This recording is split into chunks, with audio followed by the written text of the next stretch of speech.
So tell me the story of what happened. Yeah, so on August 2nd, 2017, I get a phone call from my aunt, my uncle's wife, that he had been involved in the murder. This was early in the morning. She had just underwent like a 4-hour police interview process, and I was really confused, right? I thought, okay, some sort of car accident, murder, somebody tried to attack him or attack her. And then it would be about a week before I would find out more details that a week before August 2nd, 2017, on July 26, 2017, the manager of a large chain drugstore had been murdered at around 10-ish p.m. in the evening. And this was a store where my uncle worked as an assistant manager. Um, and that evening of July 26, 2017, my aunt clearly remembered coming home at around 8 or 8:30 to my uncle being at home in his pajamas, working in the computer room. She went on to stay up and watch TV. She's from the Philippines, and so it was a Filipino channel. She watched TV up until 11 or 12 o'clock. And then thereafter went to bed. My uncle was in the bed, so at no point did he leave the house between this 8 to 8:30 time period and 11 or 12 o'clock. The murder apparently was committed on at around 10 p.m. or so.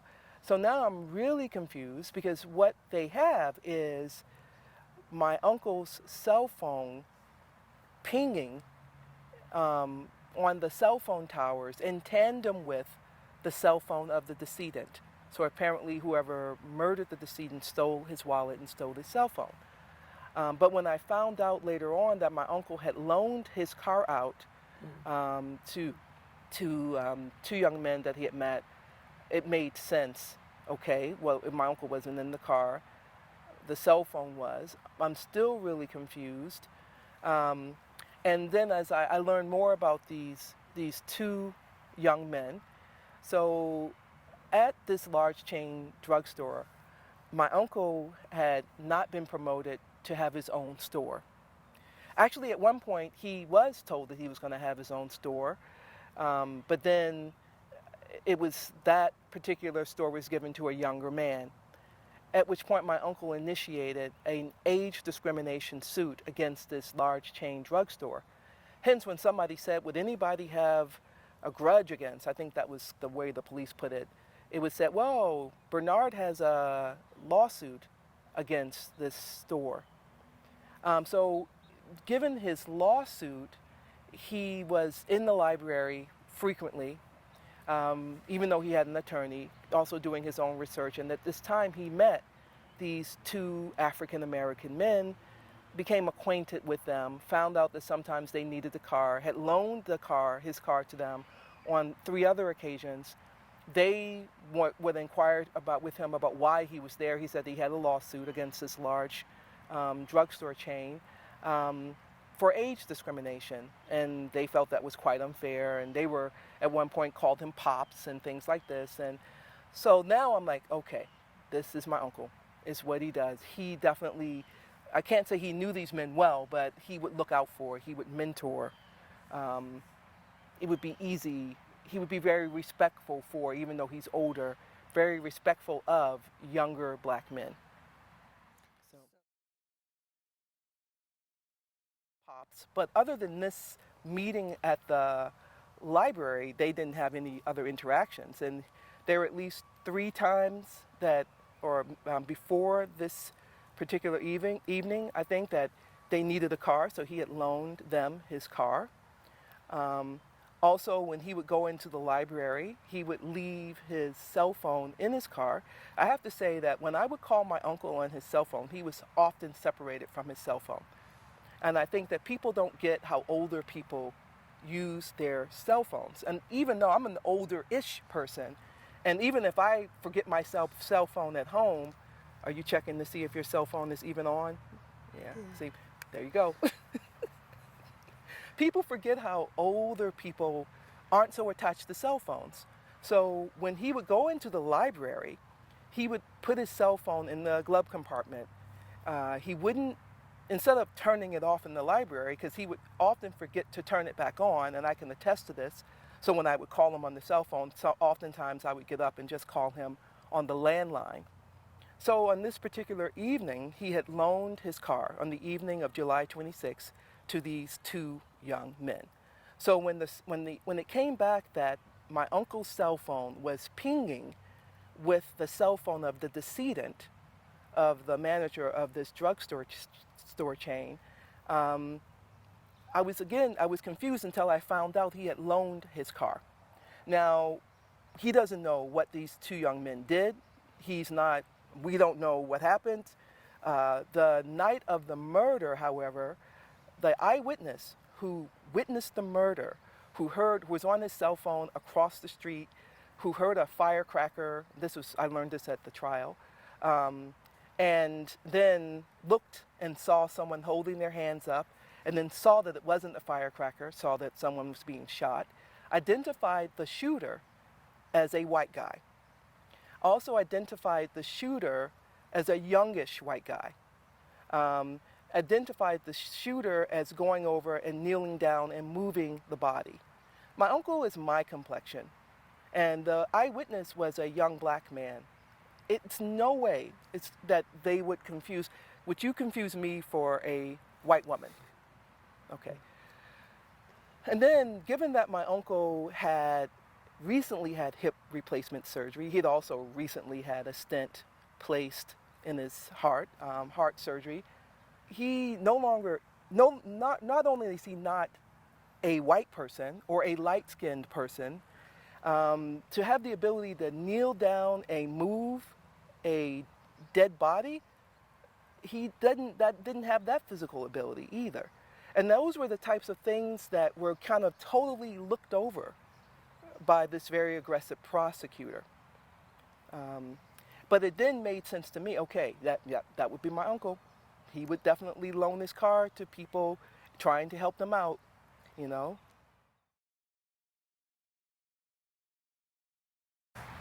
So you had asked, was my uncle a mentor after coming back from Vietnam? And I would say that he's been a mentor since he was around 12 years old, because his father passed at around that time, my grandfather, who I never met. And his father told him, "You're now the man of the family." He took that very seriously. So he does exceptionally well in high school. He graduates from Westinghouse High School in Pittsburgh, Pennsylvania, with honors. He goes on to the University of Pittsburgh, where he gets a bachelor's in engineering, and also graduates with a second lieutenant commission. While at the University of Pittsburgh, he's in the ROTC. He's in a black social fraternity called Omega Psi Phi. I believe he also, he won a Chancellor's Medal for Leadership. Oh, cool. Yeah, so, and then shortly thereafter, he works for Procter & Gamble, but then he's called off to go to Vietnam. He's promoted to a first lieutenant position.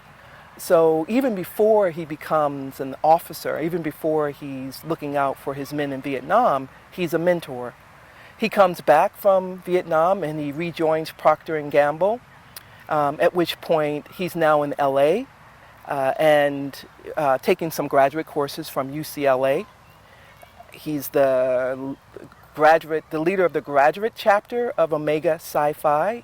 He's volunteering as a leader at the South Central YMCA. So this is something that he has, it's who he is.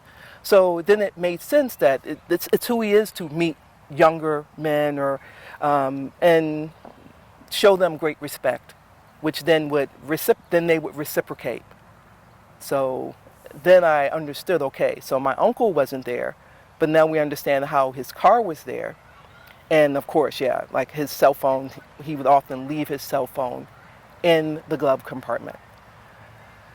That's not to say then that I don't know, these two men, we don't know, we can't say what happened. And especially since these two young men are also Black American, though one was said to be light-skinned, but the witness, who was a young Black American male, said a white guy, he saw a white guy. Not he didn't say he saw a light-skinned black guy, but clearly it wasn't my uncle.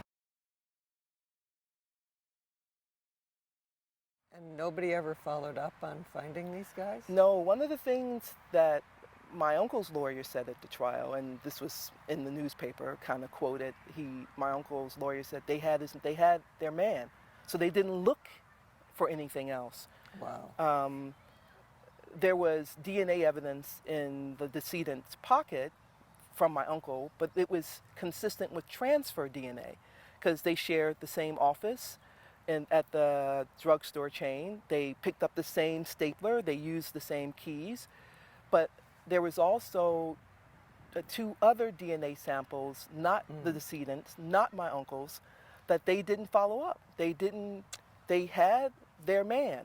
So, you know, there's this way in which we know with young black males, they're seen as older and stronger than they are. And I think this has happened to my uncle in the reverse. He's an older black male at the time, 76, and they're seeing him as stronger than he is and having capabilities that he doesn't have. Not because being old means that you're frail, you know, but my uncle had hip replacement. And those types of things, to have an eyewitness clearly, who witnessed the murder in real time, clearly identify a white person. It's like all these things. They had their man, as the lawyer said, and it's as though the prosecutor wanted to, who was very aggressive, and I don't know what's going on inside his head, but I can definitely say that not considering very clear, disconfirming evidence. So super tunnel vision. Yes. And as I sat there with an all-white jury, this is now in August of 2018 that the trial happens a year later, I'm like, what century am I living in, right? And even not just the lack of people of color in general, or black people on the jury, people his age, you know? So he clearly did not get a jury of his peers. There's a travesty here in 3 ways. There's a travesty in that an innocent man was murdered. And as the family of the decedent talked about their father and their husband, I was in tears. For sure. You know, but so there's that travesty. Then there's the travesty of an innocent man being arrested for the murder. And then there's the travesty of the murderer still being out there. Well, this is really the typical false conviction where you have super tunnel vision, where you have police or a prosecutor who just are sure that they have their man and are sort of re-engineering the case to fit their story rather than looking stuff up. I mean, the physical evidence isn't there. It's all the eyewitness is circumstantial. completely contradicted. The fact that he was at home is apparently immaterial. So there's absolutely nothing that makes sense, but once you've made up your mind, then you have to do that. And of course, when you get a false conviction, one of the saddest things is that they usually don't find the person who actually did it. And that's got to be really hard for the family of the man who was killed, because they have to think that their husband or father or loved one was colleagues with and friends with this guy who turned out to be a complete snake, and that's not true. It wasn't that he was trusting the wrong guy or something. And so they live with all of that, and they'll probably never find out who really killed their family member. I really hope they do. I really hope they do, because I think they deserve that. They deserve it. And my uncle deserves to be free. But it doesn't usually happen. Yeah. Yeah.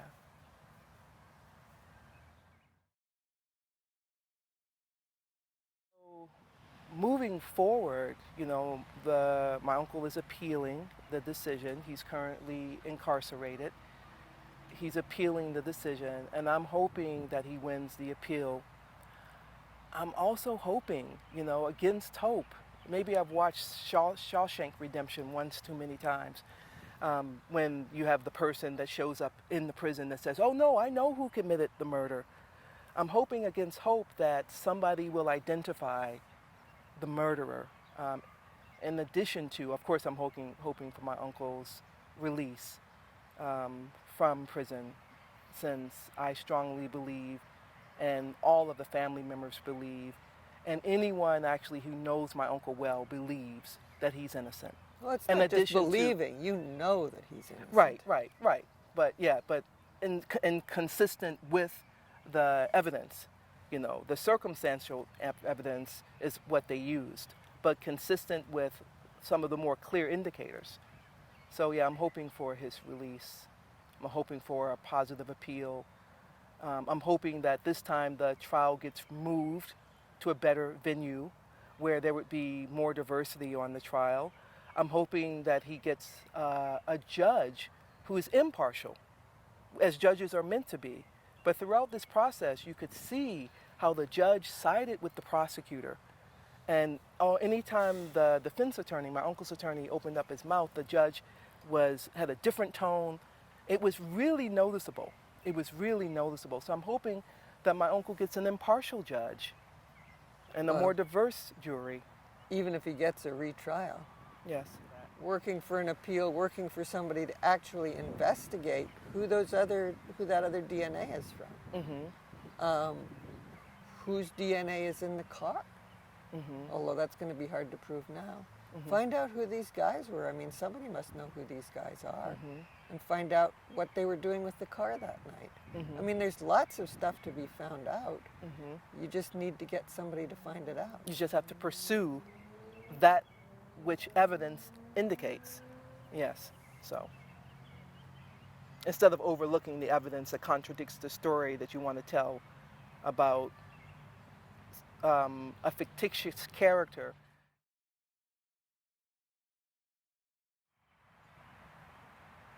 Well, one hopes for justice. One hopes. And one also works toward that end.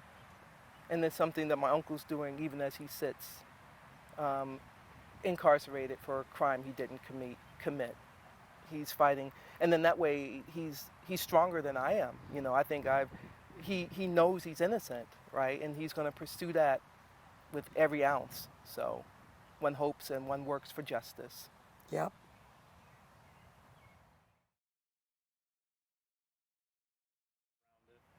Well, we are putting together a go-get funding, crowdfunding source, because in the last year, going on 2 years, I have depleted my financial resources. And also many people actually, colleagues and friends, have donated to help out with the cost. The costs have exceeded $200,000. The appeal is still like something we're struggling to pay for. So we'll be putting together in the next week or so a go-get funding page for support, for financial support, because I clearly need it. The family clearly needs it. My uncle and his wife were shared income, so bills were paid through their shared income. And now that his Social Security has been stopped, his pensions have been stopped, even his vet pension that he got because he was exposed to Agent Orange, even that has been stopped. And so we're fighting right now to get all, or at least an apportionment of that, reinstated so that his wife can continue to pay their household bills. So we're struggling financially, and hence the Go Get Funding site. Thank you. Thanks for sharing the story.